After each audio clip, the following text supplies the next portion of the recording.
Hi எல்லோரும் எப்படி இருக்கீங்க? குழந்தைங்களோட தோசை இட்லி மிளகா பொடி தீர்ந்து போச்சு. அதனால் அதை அரைக்கலாம் அப்படின்ட்டு. இது கிட்டத்தட்ட எல்லாருக்கும் தெரிஞ்ச ரெசிபி தான். ஒன்றும் பெரிய வித்தியாசம் இல்லை. குழந்தைங்களுக்குங்கிறதுனால காரம் மட்டும் கம்மியாக போடுறேன், அவ்வளோதான். எந்த கப்பால் உளுந்து எடுக்கிறோமோ அதே கப்பால் தான் கடலைப்பருப்பும் எடுக்கணும், ஈக்குவல் ப்ரொப்போர்ஷனில். நான் வந்து இதில் ஒரு கப்பு ஃபுல்லாக எடுத்திருக்கேன். இந்த கப்பு ஃபுல்லாக வந்து கடலைப்பருப்பு எடுத்து இப்போ வறுக்க போகிறேன். உளுந்து வறுக்கும்போது மட்டும் ஒரே ஒரு சொட்டு நல்லெண்ணெய் விட்டு நல்லா வறுத்துட்டு ப்ரௌனாக சிம்லேயே வச்சு பொறுமையாக பண்ணணும். அதுக்கப்புறம் இந்த கடலைப்பருப்பையும் பொறுமையாக வறுக்கணும். கடலைப்பருப்புக்கு எண்ணெய் விடணும்னு அவசியம் இல்லை. அப்படி விட்டிங்கனாக்கா திருப்பி மிளகா பொடியில் எண்ணெய் பிடிக்க ஆரம்பிச்சிடும். அதனால் நான் அதை விட மாட்டேன். அதுக்கப்புறம் இதுக்கு எல்லாமே ட்ரை இன்க்ரீடியன்ஸ் தான். நான் இங்கே வந்து 5 காஞ்ச மிளகா, 2 காஷ்மீரி மிளகா எடுத்திருக்கேன், சும்மா கலருக்காக. அட்லீஸ்ட் அந்த மிளகா பொடி வந்து அந்த பருப்பு கலர் தெரியாமல் இருக்கும், அவ்வளோதான். அதிலே கொஞ்சம் கருவேப்பிலை, எள்ளு, பெருங்காயம், அதுக்கப்புறம் கல்லுப்பு, இது எல்லாமே வறுத்து தான் எடுத்துப்பேன் நான்.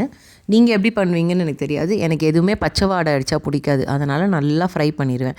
நடுவில் ஒரு கை வருது, அது யாருதுன்னு பார்த்தீங்கன்னா என் பையன் கேஷவோட கை தான். இதில் நான் எப்போதுமே கட்டி பெருங்காயம் தான் போடுவேன், இதுலேயும் சாம்பார்லேயும். அதுக்கு தான் நான் வந்து ஸ்டோர் பண்ண அந்த கட்டி பெருங்காயம் இதுக்கெல்லாம் யூஸ் ஆகும்.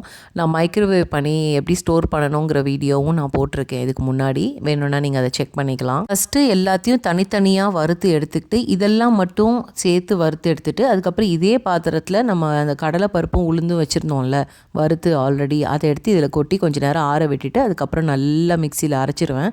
யூஸ்வலாக வந்து கொஞ்சம் நரன்னு அரைக்கணும். பட் ஆனால் நான் கொஞ்சம் பொடியாகவும் இல்லாமல் இதுவாகவும் இல்லாமல் தான் அரைப்பேன். ஏன்னா பசங்களுக்கு போய் தொண்டையில் மாட்டக்கூடாதுங்கிறதுக்காக. என் பையன் நான் வறுத்து வச்சுக்கிற உளுந்து எடுத்து சாப்பிட்டுக்கிட்டே இருந்தான் சைட் பை சைடு.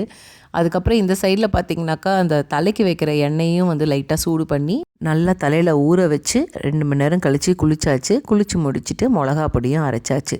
சம்டைம்ஸ் நான் இந்த மிளகா பொடியை வந்து நைஸாக வந்து சுண்டலுக்கும் தாளித்து விட்ருவேன். சரிங்க, நம்ம நாளைக்கு இன்னொரு ஷார்ட்ஸில் பார்க்கலாம். பாய்.